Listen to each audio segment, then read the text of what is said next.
তীব্র ভাষায় নিন্দা জ্ঞাপন করতে চাই সীমান্ত হত্যাকে নিয়ে। কারণ ভারত সারা জীবনই মোড়লগিরি করেছে এবং সুপ্রতিবেশী সুলভ আচরণ তার পার্শ্ববর্তী কোন রাষ্ট্র, সার্কভুক্ত রাষ্ট্রের সাথে সে করেনি। অতীত ইতিহাস পর্যালোচনা করলে এটাই কিন্তু দেখা যায়। 2012 থেকে 16 146 জন, 2025-এও বিএসএফ 34 জন মানুষকে হত্যা করেছে। প্রতিবেশী দেশের ক্যারেক্টার কিন্তু চেঞ্জ হয়নি। আওয়ামী লীগ আমলেও যেমনটা ছিল, কেয়ারটেকারের সময় সেরকম, এখনো কিন্তু তারা তাদের সেই রূপ আবার দেখাচ্ছে, যদিও এটা ঠিক না, যেহেতু প্রতিবেশী দেশ। জিয়াউল কবির সুমন, আপনাকে দিয়ে যদি একটু শুরু করি, সেটি হচ্ছে যদিও এখনকার এই গণমাধ্যমগুলোতে, পোর্টালগুলোতে আমরা এই খবরটা দেখিনি, কিন্তু যেটি আসলে আমরা সকালের দিকে খবরে দেখেছিলাম যে সীমান্তে আবারও কিন্তু গুলির ঘটনা ঘটেছে এবং দুজন বাংলাদেশি নিহত হয়েছে বিএসএফের গুলিতে। মাঝখানে আমরা দেখেছিলাম এই সীমান্তে হত্যার বিষয়টি বন্ধ ছিল, যেখানে ভারতের সাথে আমাদের সম্পর্ক কিছুটা হলেও বলা হচ্ছে যে দুই পক্ষ থেকে এক ধরনের সমঝোতা, এক ধরনের বোঝাপড়ার জায়গাটি শুরু হচ্ছে। সেখানে এই হত্যাকাণ্ডটি যদি হয় তাহলে কোনো ধরনের পরিস্থিতি পরিবর্তিত হতে পারে নাকি আমরা স্বাভাবিক ধরেই নিব বিষয়টা? এটা আসলে অত্যন্ত দুঃখজনক। ভারত বাংলাদেশ সীমান্ত হচ্ছে প্রায় 4096 বর্গ কিলোমিটার এবং যেটা হচ্ছে 2546 মাইল। তো সাধারণত আপনার বিএসএফ বল প্রয়োগ করে, সেটা একটা ঘটনা। গরু এপাশ থেকে ওই পাশে যায়, তারপরে পণ্য পাচার হয়। তারপরে এই কয়েকটা কারণে মূলত বিএসএফ তাদের শুট অ্যাট সাইট তারা নীতি গ্রহণ করেছে এবং যার ফলেই দেখা যায় যে তারা যে কোনো উছিলে দিয়েই তারা কিন্তু এই কাজটা করে এবং যার ফলে এই সরকার আসার পর কিন্তু সেটা প্রথম মাসে কিন্তু কমেছিল, মানে হয়নি। তো জানুয়ারি থেকে এই গত 5 মাসে 6 জন মারা গেলেন। আর আমি একটা পরিসংখ্যান দেখেছি, সেটা হচ্ছে 96 থেকে 2080, 2001 থেকে 2010 এই সংখ্যাটা অনেক বেশি ছিল। এটা এক্স্যাক্ট ফিগারটা সঠিক কিনা এটা নিশ্চিত না, কিন্তু এখানে 1000 বলা হয়েছে। 2012 থেকে 16 146 জন। আর 2025-এও বিএসএফ 34 জন মানুষকে হত্যা করেছে। তো বিষয় হচ্ছে, আপনি প্রতিবেশী দেশের ক্যারেক্টার কিন্তু চেঞ্জ হয়নি। তারা আওয়ামী লীগ আমলেও যেমনটা ছিল, কেয়ারটেকারের সময় সেরকম, এখনো কিন্তু তারা তাদের সেই রূপ আবার দেখাচ্ছে, যদিও এটা ঠিক না, যেহেতু প্রতিবেশী দেশ। তো এখানে আপনার প্রতিবেশী সুলভ আচরণ করতে হবে। নতুন সরকার আসছে, তাদের সাথে যে নেগোসিয়েশন বা যে ভালো সম্পর্ক, এগুলো হইতে হবে। এখন এই কাজগুলা এই সরকারকে একটা শুরুতে একটা চাপে ফেলার বিষয় হতে পারে, বিভিন্ন কারণ। আমরা দেখলাম যে বিমান বা বিভিন্ন ব্যবসা বাণিজ্য চীন এবং পাকিস্তানের দিক থেকে কেনাকাটা হচ্ছে, এরকম কিছু বিষয় আভাস, অ্যান্ড সেটা হয়তো বাধাগ্রস্ত করার জন্য হতে পারে, মানে অ্যাটেনশনটা ওইদিকে নিয়ে যাওয়া, বা আমরা আছি পার্টনার হিসেবে, সেই দিকটাও তারা মনে করিয়ে দিতে চায় হয়তো বা। এটা তো এই কূটনীতিকভাবে আমি মনে করি যে এটা মোকাবেলা করা উচিত এবং আন্তর্জাতিক মহল যারা আছে তাদেরকে এগুলো অ্যাড্রেস করা উচিত, যে এটা যে কোনো মূল্যে যেন এটা একদম শূন্যে নামিয়ে আনা যায়। অবশ্যই। অ্যাডভোকেট মোহাম্মদ মাহফুজুল হক, আপনার কাছ থেকে এই বিষয়ে যদি একটু মন্তব্য শুনি, যে আবারও সীমান্তে যখন বাংলাদেশের মানুষ মারা যায়, সেখানে সম্পর্কের জায়গাটা আমরা যেখানে পার্শ্ববর্তী দেশের সাথে নতুন করে আবারও তৈরি করার চেষ্টায় আছে বর্তমান সরকার, এই বিষয়গুলো কি আসলে কোনো প্রভাব পড়বে কিনা সেই সম্পর্ক উন্নয়নের ক্ষেত্রে, কি মনে করেন? ধন্যবাদ আপনাকে।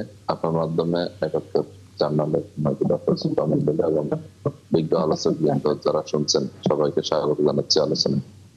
আসলে যে বিষয়টা বলছেন এটা আসলে খুবই দুঃখজনক আমাদের জন্য। প্রতিবেশী হিসেবে আমাদের প্রতিবেশী রাষ্ট্রের সাথে বন্ধুত্ব সুলভ সম্পর্ক থাকবে এবং একটা সমতা ভিত্তিক সম্পর্ক থাকবে। সেই জায়গাতে আমরা দেখি যে কিছুদিন গ্যাপ দিয়ে দিয়ে আমাদের বর্ডারে হত্যা হয়, কিলিং হয় এবং সেটা অধিকাংশ ক্ষেত্রেই বিএসএফ এর গুলিতে বাংলাদেশের নাগরিকরা হত্যা হয়। তো দেখা যাচ্ছে যে ভারত পাকিস্তানের বর্ডার আছে, ভারতের সাথে আফগানিস্তানের বর্ডার আছে, চীনের সাথে বর্ডার আছে, কিন্তু অন্যান্য বর্ডারে এরকম হত্যা বা খুবই রেয়ার কেস, কিন্তু সেটা বাংলাদেশের ক্ষেত্রে দেখা যায় যে অনেক বেশি। তো এটা নিয়ে বাংলাদেশের ভারতের সম্পর্কের একটা মাত্রা বোঝা যায় এবং হচ্ছে যে এখানে এটা নিয়ে আমাদের জনগণের মধ্যে একটা ক্ষোভ বা উত্তেজনা বিরাজ করে। আমরা বন্ধু হিসেবে তো অবশ্যই এটা আশা, রাষ্ট্র হিসেবে আমরা এটা আশা করতে পারি যে তারা আমাদের কোনো অপরাধী যদি অপরাধ করে তাকে গ্রেফতার করবে, ধরবে, আইনের আওতায় নিয়ে আসবে। এটা হতে পারে সে যে কোনো যদি স্মাগলার বা হচ্ছে চোরা কারবারি যারা আছে তারা যদি কোনো অপরাধ করে বা অন্য প্রবেশ করতে চায় সেক্ষেত্রে আইন আছে, আইনের আওতায় নিয়ে আসবে। কিন্তু সেটা দেখা মাত্রই গুলি করা বা মেরে ফেলা যে জায়গাটা, এটা আসলে বর্তমান আধুনিক যুগে এসে আইনের দৃষ্টিতে কোনোভাবেই কাম্য না। তো সে জায়গাতে আমরা মনে করি এই বৈশ্ব মাঝখানে দেখেছি আমরা 5ই আগস্টের পরে এটা মোটামুটি অনেকটা বন্ধ ছিল, কিন্তু হঠাৎ করে আবার শুরু হয়েছে। এর মধ্যে আপনারা দেখেছেন যে পাকিস্তানের সাথে বাংলাদেশ সরকারের গোয়েন্দা প্রদান বা হচ্ছে যে ড্রাগ বা ইয়ার বিষয় নিয়ে যে একটা চুক্তি হয়েছে, সেই সময় যখন পাকিস্তানের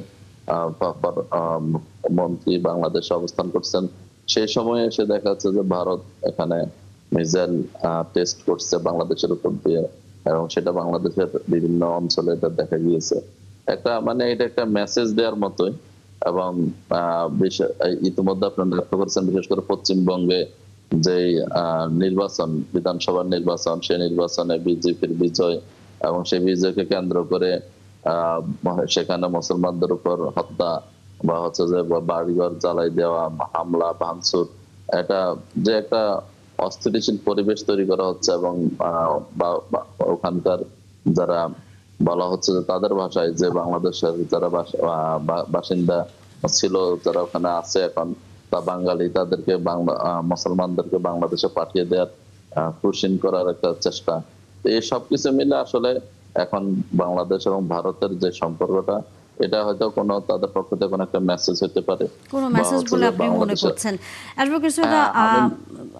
মনে করি, এবং আমি মনে করি এটা আসলে কোনোভাবে একটা স্থিতিশীল সম্পর্কের জন্য, বন্ধু রাষ্ট্রের জন্য বা প্রতিবেশী রাষ্ট্রের জন্য কাম্য না। এবং এটাকে অ্যাডভোকেট পাপি, আপনার কাছে জানতে চাই, বিরোধী দল বলছে যে বাংলাদেশের সাথে ভারতের যে সম্পর্কটি, সেই সম্পর্কের জায়গায় এখনো ভারত আসলে অনেকটা মোড়ল টাইপের আচরণ করছে। সেই জায়গায় বাংলাদেশের আসলে অবস্থানটা আরেকটু পরিষ্কার করা উচিত বলে মনে করেন। আরো বিভিন্ন গণমাধ্যমগুলোতে আমরা দেখেছি খবর এসেছে। আচ্ছা, আমি প্রথমে তীব্র ভাষায় নিন্দা জ্ঞাপন করতে চাই সীমান্ত হত্যাকে নিয়ে। কারণ ভারত সারা জীবনই মোড়লগিরি করেছে এবং সুপ্রতিবেশী সুলভ আচরণ তার পার্শ্ববর্তী কোন রাষ্ট্র, সার্কভুক্ত রাষ্ট্রের সাথে সে করেনি। অতীত ইতিহাস পর্যালোচনা করলে এটাই কিন্তু দেখা যায়।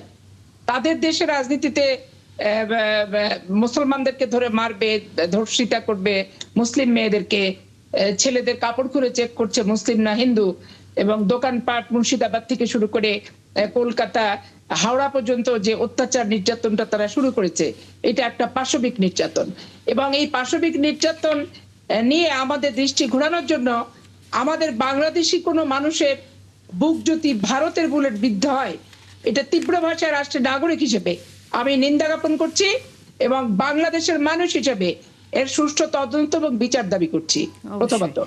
দ্বিতীয়ত, যে নির্বাচন ভারতে হয়েছে, যদিও ভারতের আভ্যন্তরীণ ব্যাপার, কিন্তু ভারতের আভ্যন্তরীণ ব্যাপার বাংলাদেশের আভ্যন্তরে এই 15 বছর যাবৎ ভারত যেভাবে অনুপ্রবেশকারী হিসেবে ঢুকে বাংলাদেশের রাজনৈতিক অঙ্গন থেকে, অর্থনৈতিক খাত থেকে, এবং ভারতীয়দের বাংলাদেশের চাকরি দেওয়া থেকে শুরু করে এবং বিভিন্ন ব্যবসায়িক সেক্টরগুলো দখল করে তাদের নিজস্ব নিয়ন্ত্রণে পরিচালিত তারা করেছে।